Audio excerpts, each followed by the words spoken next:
We've been speaking about some of the halachot of Chazara on Shabbat. One of the most important tanaim, one of the most important conditions of Chazara that we've spoken about is the fact that it needs to be mevushar kol tzorko. It has to be fully cooked. If the food's not fully cooked, it goes without saying that once you take it off the heat source, you can't put it back. Whether it's an open flame or a plata or a blech, it doesn't matter, because if it's not fully cooked and you put it back, then you're cooking. You're doing isur bishul mamash.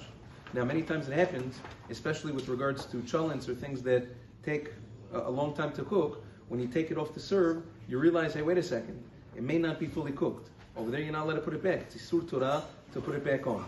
Not only that, sometimes it happens with a crock pot. We were speaking about a crock pot the other day.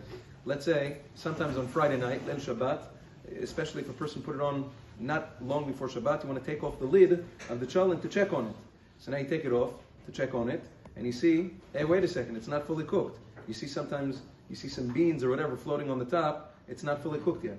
I didn't take anything off off the crock pot. Nevertheless, you're not allowed to recover the lid of the pot, because by doing so, that's called kirub bishul. By putting it back on, now you're going to cause it to cook faster than it would have, since it's not fully cooked yet. It's isur Torah. Therefore, over there you have to leave it open. What do you mean it's not going to cook? Okay, so be it. At least you won't be mechalel Shabbat.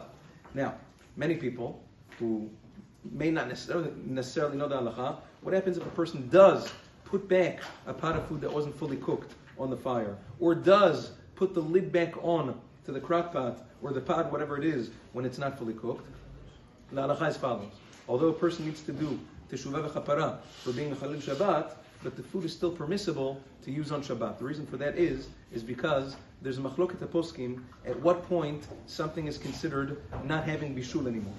There are several Rishonim that hold, Maran doesn't.